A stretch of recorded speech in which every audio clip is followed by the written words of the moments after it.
India long range hypersonic மிசைலை வந்து ரீசெண்டா வந்து சக்சஸ்ஃபுல்லா சோதனை பண்ணியிருந்தாங்க. டிஆர்டிஓட முன்னாள் தலைவர் வந்து கைஸ் இதை வந்து ஹைபிரிட் மிசைல்னு சொல்லியிருக்காரு. அது ஏன் அப்படிங்கறத பார்க்க போறாங்க. வாங்க வீடியோக்குள்ள போலாம். Welcome to A2G defence Tamil. Doctor G Satish Reddy இவர் வந்து இந்தியால செக்யூரிட்டி அட்வைசரா இருக்காரு. இவர் தான் கைஸ் முன்னாள் டிஆர்டிஓட தலைவராகவும் இருந்திருக்காரு. லாங் ரேஞ்ச் ஹைப்பர்சோனிக் மிசைல் உருவாக்கி சோதனை பண்ண இந்தியாவுக்கு அற்புதமான இது வெற்றியா அமைஞ்சிருக்குன்னு அவர் சொல்லியிருக்காரு கைஸ். ஒரு செக்யூரிட்டி ஈவெண்ட்ல தான் கைஸ் இதை பத்தி பேசியிருக்காரு.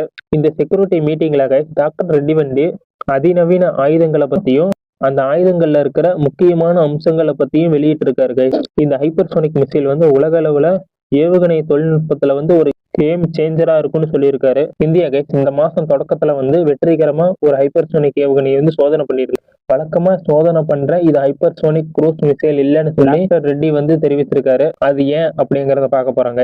இது வந்து guys ballistic missile, cruise missile பண்புகளையும் வச்சிருக்கு. இந்த ரெண்டு கேரக்டரிஸ்டிக்ஸையும் இந்த ஒரு மிசைல் வச்சிருக்கு.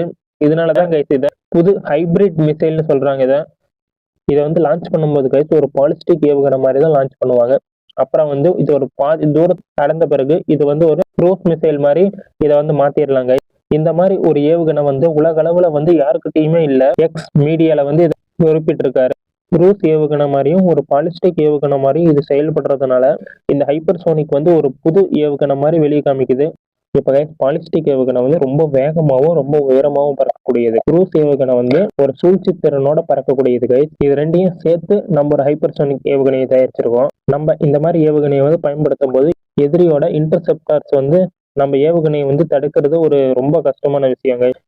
ஒரு நாட்டோட ராணுவத்தை வந்து நம்ம அப்டேட் பண்ணணும்னா அதுக்கு வந்து முக்கியமா வந்து இந்த ஹைப்பர்சோனிக் ஆயுதங்கள் தான் முன்னாடி இருக்கு. ஏன்னா கைஸ் ஒரு ஹைப்பர்சோனிக் ஏவுகணைகளோட வேகமும் அதோட துல்லியத்தன்மையும் அதோட ரேஞ்சும் வந்து இது வரைக்கும் யாராலையும் நம்ப முடியாம இருக்கு. இந்த சோதனையை வந்து கைஸ் நம்ம சக்சஸ்ஃபுல்லா செஞ்சதுனால ஹைப்பர்சோனிக் வச்சிருக்கிற நாடுகளோட பட்டியல்ல வந்து நம்மளும் ஒரு அங்கமா மாறி இருக்கோம். இந்த புது ஹைப்பர்சோனிக் ஏவுகணை வந்து கைஸ் உலக அளவுல வந்து இந்தியாவை முன்னிலைப்படுத்துது. ஓகே கைஸ், இந்த ஹைப்பர்சோனிக் ஏவுகணையை பத்தி நீங்க என்ன நினைக்கிறீங்கன்னு கமெண்ட் பண்ணுங்க கைஸ். அடுத்த வீடியோல பார்க்கலாம் கைஸ். பாய், குட் நைட்.